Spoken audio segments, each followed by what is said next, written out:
Welcome to Shadow Psychology Coded, where we decode the hidden architectures of the human psyche to forge individuals of unimaginable resilience and power. Today, we begin a profound and dangerous journey into the first principle of Nietzsche's formula for becoming unbreakable. We are going to dismantle the very mechanism of emotional reactivity that makes you predictable, manipulable, and weak. We are going to explore what I call the iceberg principle. This is not about suppressing your emotions, which is a form of internal warfare that only drains your energy. This is about something far more profound, far more powerful, the masterful cultivation of emotional distance. It is the psychological discipline of observing your own inner chaos not as a participant drowning in the stormy seas, but as the captain standing firm on the bridge of a mighty ship, watching the waves rage with a calm, analytical, and untouchable mind. This is the foundational skill upon which all other forms of power are built.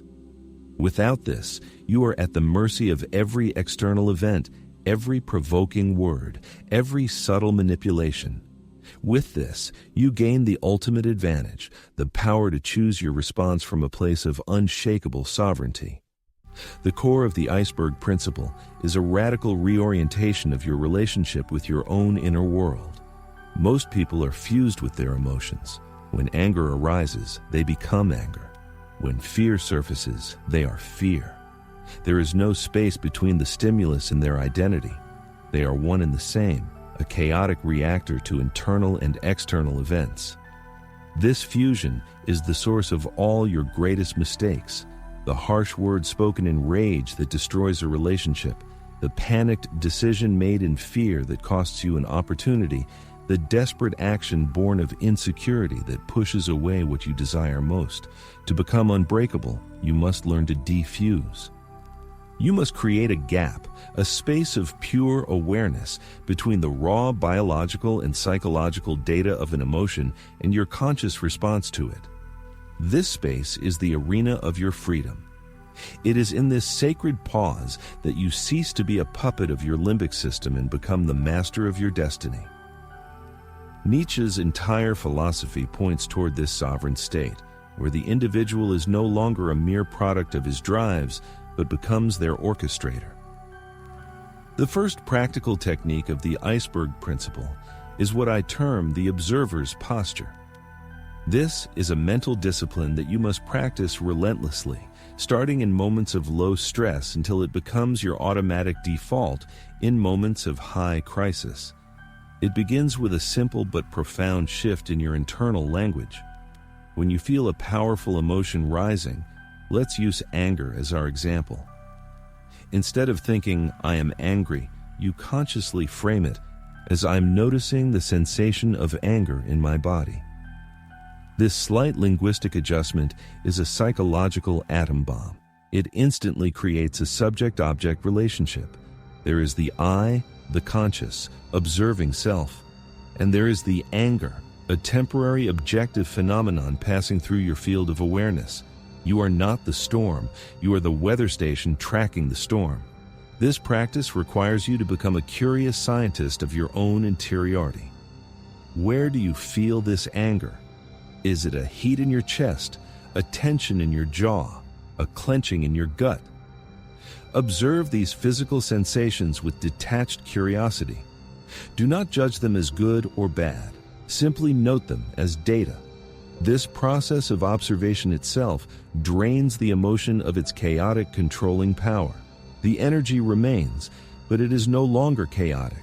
It becomes a quantifiable force that you can now, from your position on the bridge, decide how to channel. This leads to the second technique, the mental step back.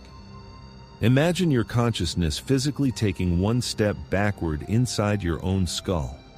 This is a spatial visualization that enforces the psychological reality of the observer's posture. In a moment of provocation, when someone is insulting you or a situation is spiraling into chaos, your instinct will be to lean in, to engage, to become entangled. The disciplined response is to mentally step back. This creates instant psychological space. From this vantage point, you can see the entire scene, the other person acting out, your own emotional reactions beginning to flare, the dynamics of the interaction. You are no longer trapped within the drama. You are now witnessing the play. This is the essence of what Nietzsche meant when he spoke of rising above the human, all too human fray. From this elevated perspective, the provocations of others lose their personal sting. You see them for what they often are: the predictable outbursts of insecure individuals, attempts to drag you down to their level of chaos. When you refuse to step onto their battlefield, you have already won the war. Your calm, observant presence becomes an unassailable fortress. They cannot reach you, because the you they are trying to provoke is no longer at the front lines.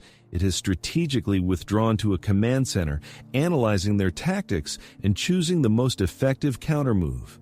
The third and most advanced application of the iceberg principle is what I call the emotional aquanaut.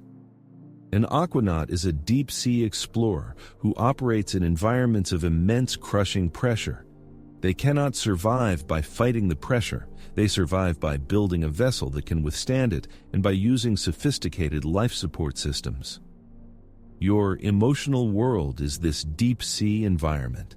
Social pressure, professional stress, personal conflict. These are the crushing depths. The emotional aquanaut does not try to eliminate the pressure. That is impossible. He learns to function with perfect calm and precision within it. His vessel is the disciplined mind forged through the observer's posture and the mental step back. His life support system is his breath and his focus.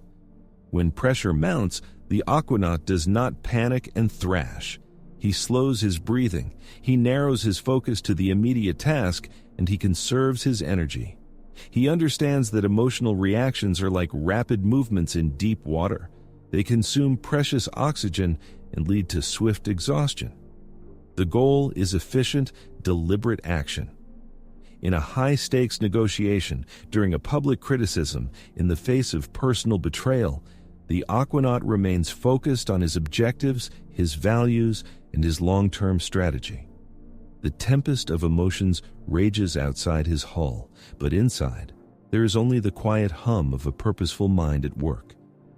This is the practical embodiment of Nietzsche's will to power, not a will to dominate others, but the will to master the internal chaos that would otherwise prevent you from achieving your highest potential.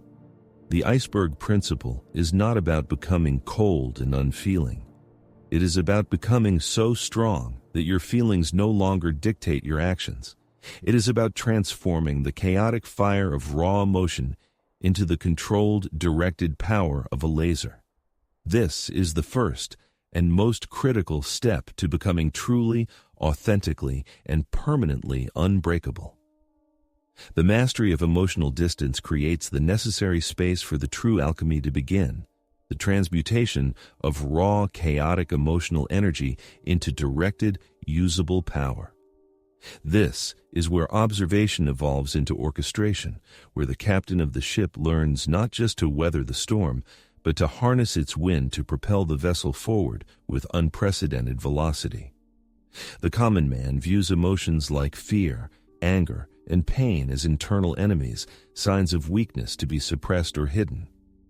This is a fundamental error that keeps him trapped in a cycle of reactivity. The Nietzschean perspective recognizes these states as the most potent, albeit volatile, fuel sources for the engine of the will. They are not to be eliminated. They are to be mastered, refined, and channeled. Fear is condensed potential energy. Anger is focused creative force. Pain is the pressure that forges diamonds. The will to power over emotions is the psychological process of building the refinery that turns this crude emotional material into high-octane purpose. It begins with a radical acceptance. Every emotional state, without exception, can be leveraged. There is no such thing as a purely negative emotion. There are only emotions whose energy has been misdirected or squandered. The goal is to become a master of emotional thermodynamics, understanding the fundamental law that energy cannot be created or destroyed, only transformed. The energy you waste in panic is the same energy you could invest in preparation. The energy you expend on bitter resentment is the same energy you could direct toward building undeniable competence. The first step in this transformation is to cease identifying with the emotion as a state of being and start relating to it as a reservoir of power waiting to be tapped. Consider the physiology of fear, the adrenaline surge, the heightened senses, the tunnel vision. In its raw form, this cascade can lead to paralysis or flight. The untrained mind perceives this as the system failing. The trained mind recognizes it as the body's ancient sophisticated system for peak performance activating. The difference between panic and peak performance is not the biological reaction, but the cognitive frame placed upon it. The alchemy of fear involves a deliberate cognitive shift. When the signals of fear arise, the sovereign individual does not react to the feeling itself. Instead, he performs a rapid internal audit. He acknowledges the sensation. The fear response is active and immediately interrogates its source. What perceived threat has triggered this? The key is the word perceived. This creates instant critical distance. The individual then consciously redirects the physiological arousal. The pounding heart becomes a drumbeat of focus, not a signal of impending doom. The sharpened senses are tuned to gather strategic data, not to scan for escape routes. The adrenaline is interpreted not as a chemical of panic, but as the fuel for courageous action. This is how stage fright is transformed into charismatic presence. This is how the fear of a crucial confrontation is converted into the calm, powerful delivery of a necessary truth. The individual learns to lean into the very situations that trigger fear, not with bravado, but with the clinical understanding that this is the gym where his will is strengthened. Each time he successfully transmutes fear into focused action, he rewires his neural pathways, building an automatic association between the sensation of fear and the opportunity for growth. The emotion remains, but its functional output is completely inverted. It becomes an internal compass that consistently points toward the territory that must be conquered for personal expansion to occur. The transformation of anger follows a more complex but equally systematic path. Anger is often the emotional response to a violated boundary, a challenged value, or a perceived injustice.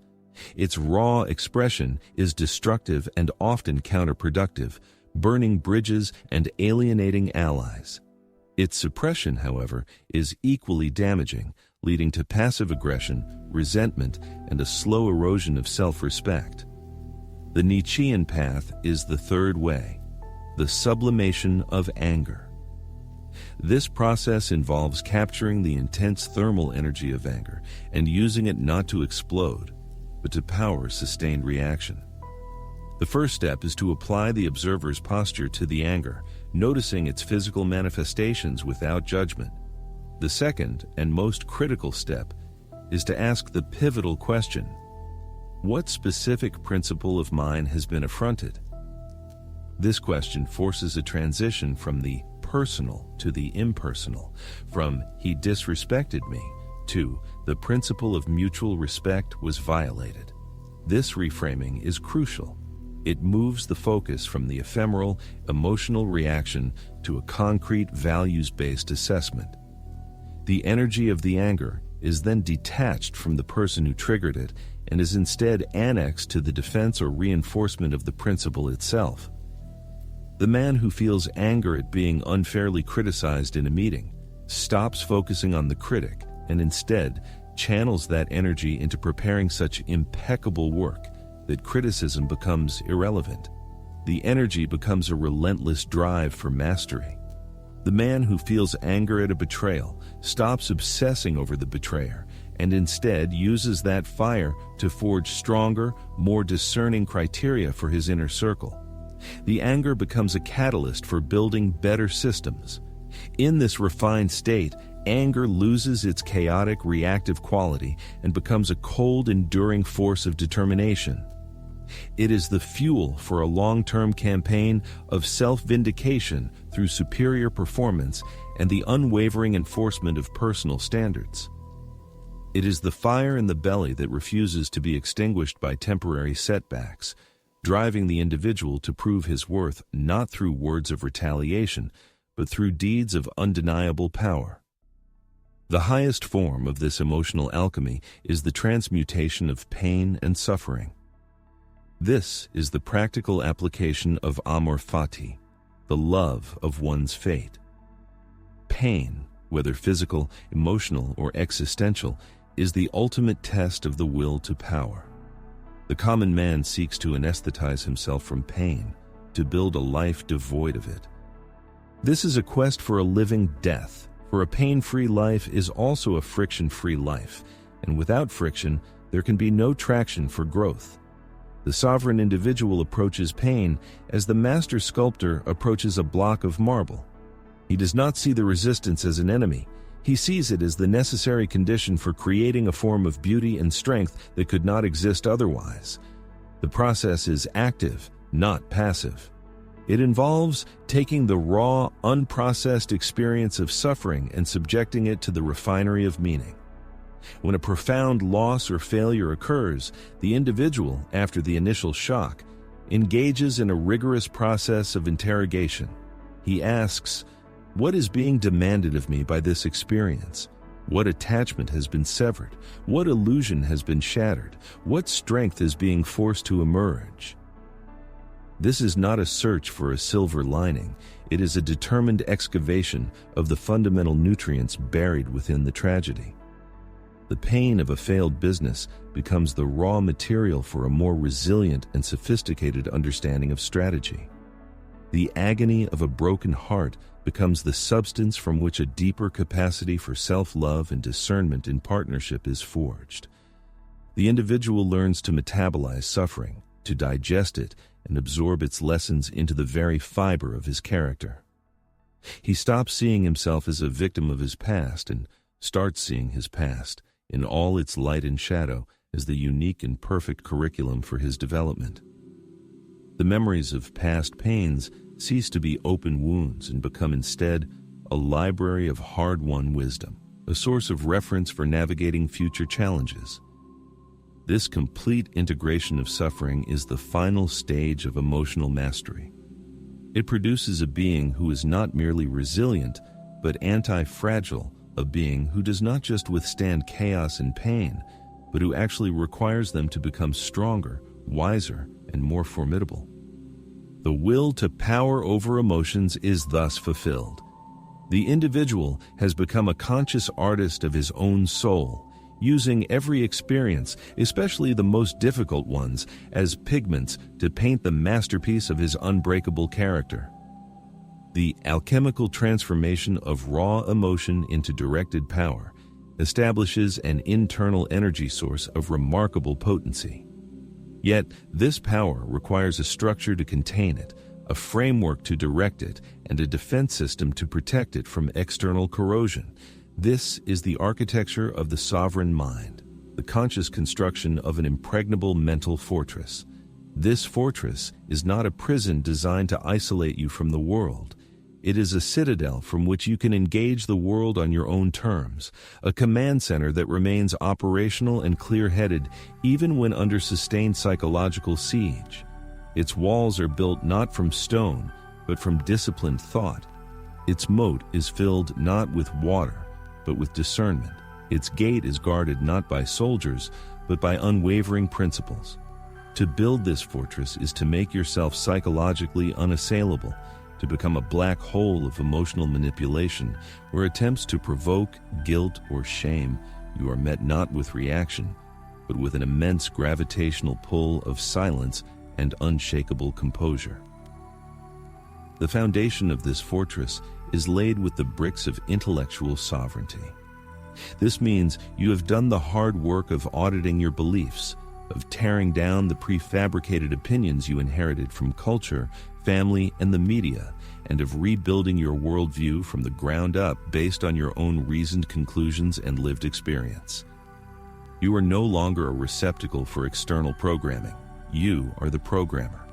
This intellectual independence is your first and strongest line of defense.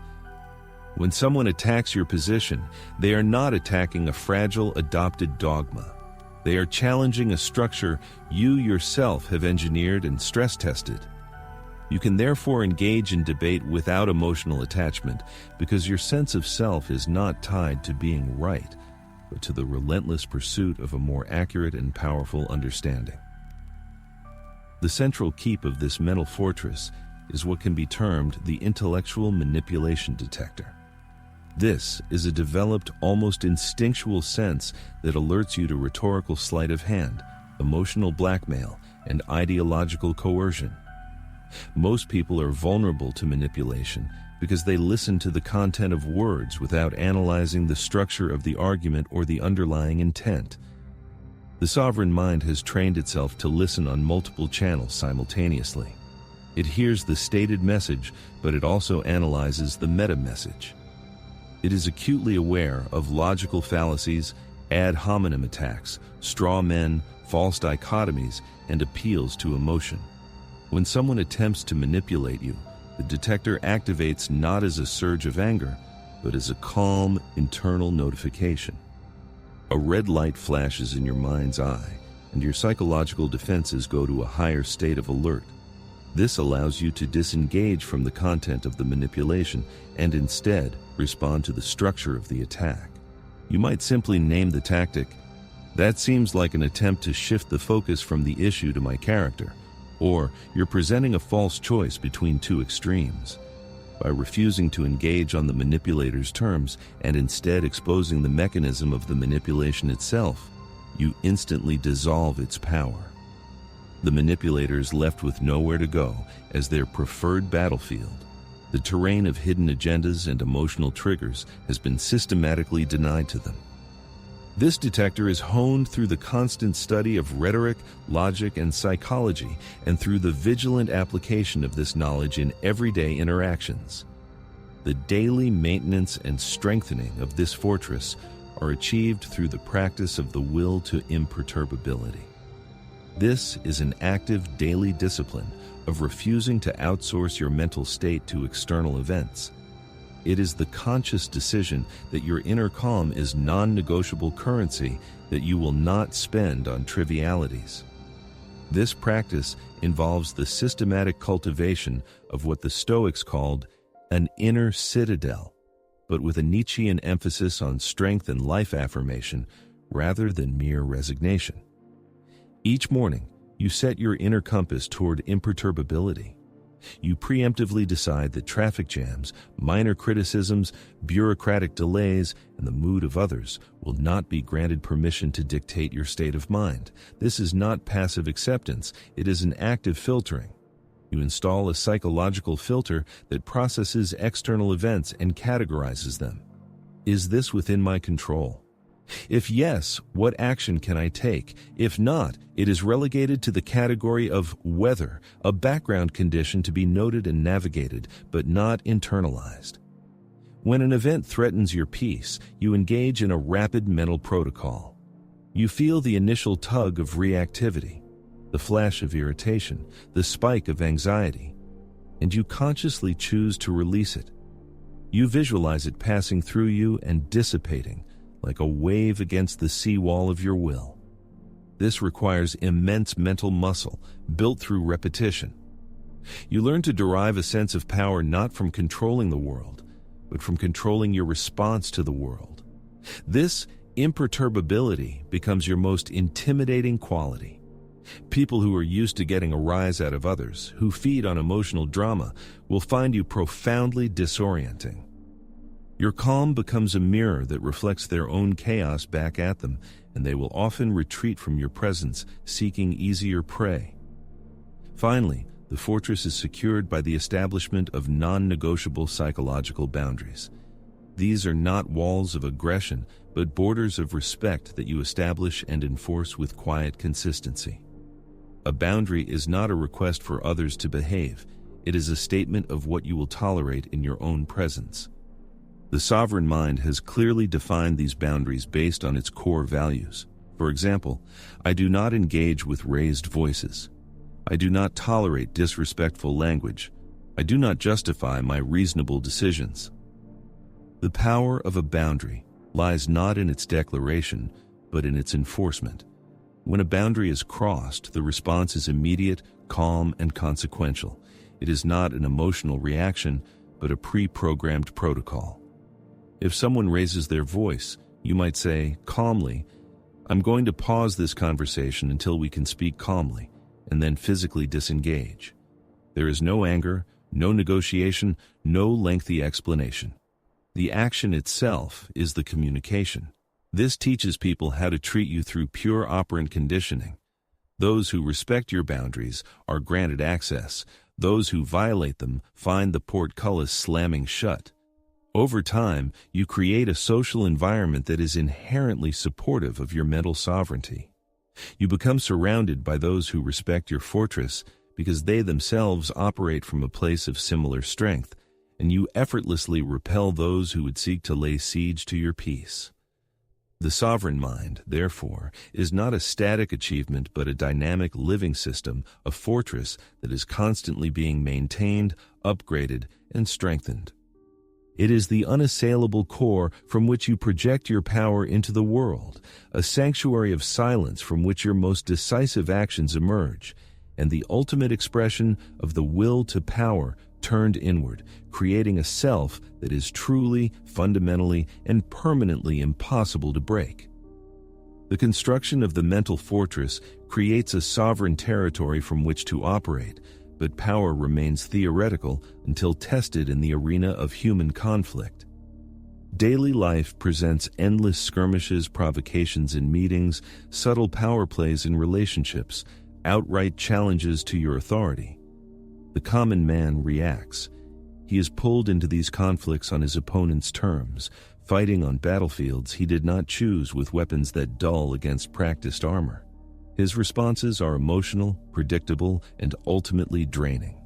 The sovereign individual, armed with emotional alchemy and a fortified mind, operates differently. He is moved beyond the conventional morality of conflict where winning means loudest voice or final word. He operates from a strategic depth where the very definition of winning is redefined. Victory is not domination of the other, but the successful execution of your own will while expending minimal energy and maintaining unbroken composure. This is the application of Nietzsche's beyond good and evil to the micro-battles of existence, a transcendence of the petty dynamics of right and wrong, offense and defense, into the realm of pure psychological efficacy. Your goal in any conflict is not to prove you are right, but to ensure your reality principle prevails, your boundaries remain intact, and your trajectory is undisturbed. This requires mastering the art of the strategic response, where your reply is not a reflex but a calculated move in a larger game only you can see. The cornerstone of this art is the pause. Between stimulus and response there exists a space, and in that space lies your power and freedom. The sovereign individual institutionalizes this space. When confronted with a provocation, an insult, an unreasonable demand, a strategic leak of anger, his first and most powerful move is conscious silence. This is not the silence of shock or submission. It is the silence of a supercomputer processing variables. In this pause, several critical operations occur simultaneously. First, the emotional surge is detected by the observer and channeled by the alchemist, preventing a hijacking of the cognitive faculties. Second, a rapid analysis is conducted. What is this person's true goal? What is the underlying strategy behind this attack? Is this a genuine issue or a mere power test? Third, you access your mental library of responses and calculate the optimal one based on your desired outcome. Do you want to de-escalate, to assert dominance, to expose a weakness, to simply disengage and conserve energy? The pause, which may last only 3 seconds, is the command center from which the entire engagement is directed. Most conflicts are lost in the first second, with a rash word spoken from a place of unprocessed emotion. By mastering the pause, you seize temporal control of the interaction. You force the other person to wait in the void of their own provocation, which often exposes their insecurity and desperation. Your silence becomes a weapon that magnifies their chaos. From this pause emerges the principle of controlled escalation. Conventional wisdom preaches de-escalation as the only virtuous path. This is another herd morality that can be strategically fatal. Sometimes the only way to win is to demonstrate a greater, more controlled capacity for escalation. The key is that the escalation is always controlled, deliberate, and precisely calibrated. The sovereign individual never escalates emotionally. He escalates strategically. He understands the power of taking a conversation to the brink without tumbling over it into uncontrolled chaos. For example, if someone is testing a boundary with subtle disrespect, a direct, public, and calm challenge can be a form of controlled escalation. You seem to be speaking to me with a level of disrespect I don't tolerate. I need you to clarify your intent right now. This moves the conflict from the shadowy realm of implication into the stark light of direct confrontation, a terrain where the confident individual almost always has the advantage over the passive-aggressive one. The escalation is in the raising of stakes and the directness of the language, but the control is maintained through the calm tone and the framed demand for clarification. You are not losing your temper. You are demonstrating that you are willing to go to a place of direct, uncomfortable truth that the other person likely hoped to avoid. This controlled escalation is a powerful tool for establishing dominance in a social hierarchy. It communicates that while you are peaceful by default, your peace is backed by a fearsome and precise capacity for psychological warfare. Your retaliatory capacity is so certain and so measured that it serves as its own deterrent. This leads to the tactic of jujitsu communication. In physical jujitsu, you use your opponent's energy and weight against them. The same principle applies to verbal and psychological conflict. Instead of meeting force with equal and opposite force, which creates a draining clash of wills, you redirect the attacking energy to expose its weakness or absurdity. When faced with an aggressive accusation, you do not deny it defensively. You accept its premise and amplify it to a logical extreme, forcing the accuser to confront the foolishness of their own position. If someone says, "You're being incredibly selfish about this," the jujitsu response is not, "No, I'm not," but rather, "You're right. I am being selfish about protecting my time and focus, which are the resources I use to produce my best work. Should I be less selfish about that?" This reframing seizes the negative label and transforms it into a positive value. It completely disarms the attack. Another jujitsu move is to answer aggression with unexpected curiosity. That's a very aggressive way to phrase that. "I'm curious, what's really behind this for you right now?" This bypasses the content of the attack and targets the emotional state of the attacker, often causing them to unravel as they are forced to introspect. Jiu-jitsu communication makes you an elusive and frustrating target. Blows do not land on a solid wall. They are caught, spun, and used to unbalance the one who threw them. You prevail not by being the strongest brute, but by being the most sophisticated and adaptable force in the room. Ultimately, the master strategist knows that the ultimate victory is often secured by strategic disengagement. The herd mentality views walking away from a conflict as a loss, a sign of weakness. The sovereign mind knows that disengagement is often the most powerful move available. It is the equivalent of refusing to play a rigged game. You recognize that certain conflicts are designed solely to drain your energy, to distract you from your mission, or to pull you down to a level of pettiness from which you gain nothing. The decision to disengage is a conscious, affirmative choice to value your time and energy more than you value winning a pointless battle. It is a declaration that the conflict is beneath you. The method of disengagement is critical. It is not a frantic retreat. It is a calm, deliberate announcement followed by a physical exit, either literal or communicative. This conversation is no longer productive for me. I'm going to end it here. Then, you stop responding. You do not justify, you do not explain, you do not look back. This act, performed with total calm, is devastatingly powerful. It communicates that the other person and their drama are not even worth your continued attention. It leaves them shouting into a void, their power completely neutralized. By mastering strategic disengagement, you ensure that you only fight battles that are worthy of your energy, battles that align with your core mission and values.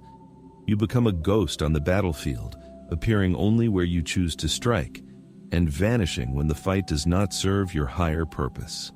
This final piece completes the architecture of strategic response, making you not just a formidable opponent in conflict, but a master of choosing which conflicts are even worthy of your presence. The journey through emotional alchemy, mental fortification, and strategic mastery culminates in this final stage: integration. This is where theory transforms into being, where practice techniques become unconscious competence, and where the sovereign individual evolves into what can be called the Übermensch of calm. This is not a mythical figure, but a practical psychological reality, a human being who has achieved such complete integration of these principles that their very presence exerts a gravitational pull on reality. Their calm is not an absence of emotion, but the presence of such immense inner power that external chaos cannot perturb it. Their will is not expressed through domination of others, but through absolute command of their own internal state. To reach this stage is to have completed the feedback loop between perception, processing, and action to such a degree that it becomes instantaneous and flawless. The Übermensch of calm does not think about being calm. They are calm. They are a walking, talking embodiment of psychological sovereignty, and their greatest impact on the world comes not from what they do, but from who they have become. The first discipline of integration is the daily sovereignty audit. This is a non-negotiable end-of-day ritual, a quiet period of reflection where you dissect the day's events with surgical precision.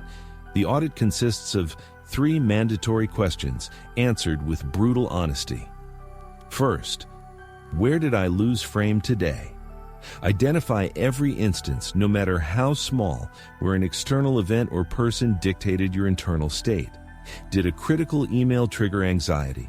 Did a traffic jam spark irritation? Did a compliment inflate your ego? Acknowledging these micro-surrenders is crucial. Second, how could I have applied the principles more effectively? This is not self-criticism, but strategic analysis. Replay the scenario. When the email arrived, could you have activated the observer faster? Could you have used the pause more deliberately? Could you have chosen a more strategic response? This cements the neural pathways for next time. Third, where did I successfully maintain my sovereignty? Celebrate the wins, the time you remained silent during a provocation, the moment you transmuted fear into focus before a presentation, the instance you enforced a boundary with calm finality. This positive reinforcement wires the brain to associate these behaviors with reward. This 10-minute daily audit is the whetstone that sharpens all your tools, ensuring that with each passing day, your reactions become less reflexive and more responsible. The second discipline is the creation of a personal sovereignty code. This is a living document, a constitution for your own mind. It moves beyond abstract principles into concrete, personalized commandments. This code is written by you for you and is non-negotiable. It might include tenets such as, I do not make permanent decisions based on temporary emotions. My mission is the ultimate filter for all my commitments. I respond to all personal attacks with silent observation for a minimum of 10 seconds. My time and energy are sacred currencies, spent only on investments that yield growth. The power of this code lies in its specificity and its pre-commitment. By writing it down, you externalize your values, making them objective rules to be followed, not subjective feelings to be debated in moments of weakness. When a situation arises that challenges your peace, you do not need to deliberate. You simply consult your code and execute. It acts as an automated protocol, bypassing the vulnerable emotional self and allowing the sovereign self to take immediate command. This code becomes the operational manual for your mental fortress, the definitive guide on how you, specifically, choose to engage with the world. The final test of integration is stress inoculation. Theoretical calm is worthless. Real calm is proven under fire. The Übermensch of calm does not avoid stress. They systematically seek out controlled doses of it to strengthen their psychological immune system. This is the proactive, voluntary pursuit of discomfort to build tolerance. It is the weightlifting of the will. This can take countless forms, deliberately engaging in a difficult conversation you would normally avoid. Placing yourself in a high-stakes situation where failure is a real possibility, like a public speech or a competitive event. Imposing voluntary hardships, like cold showers, fasting, or intense physical training. The goal is not masochism, it is calibration. Each controlled exposure to stress teaches the nervous system that it can endure, that the sensations of pressure and anxiety are not signals of impending doom, but the natural precursors to peak performance. With each successful exposure, your baseline of normal stress rises. What once would have triggered a panic attack now registers as a minor fluctuation. You become comfortable in environments that would paralyze others. This practiced familiarity with the sensations of stress makes you immune to the attempts of others to use stress as a weapon against you. You have already faced greater pressures in your own training. Their petty provocations are but a gentle breeze against a mountain. The culmination of this entire process is the emergence of what can only be described as unbreakable presence. This is the final seamless integration of all the parts into a unified whole. The observer, the alchemist, the strategist. They are no longer separate roles that you consciously switch between. They have merged into a single, fluid operating system. In any given moment, you are simultaneously aware of your internal state, capable of transmuting its energy and strategically directing your response, all without conscious effort. Your presence in a room becomes a tangible force. People sense the density of your composure. They perceive the unspoken boundary that says, "You cannot affect my state." This makes you a natural leader in crises and a frustrating enigma to manipulators. Your calm is contagious, giving permission for others to lower their own anxiety.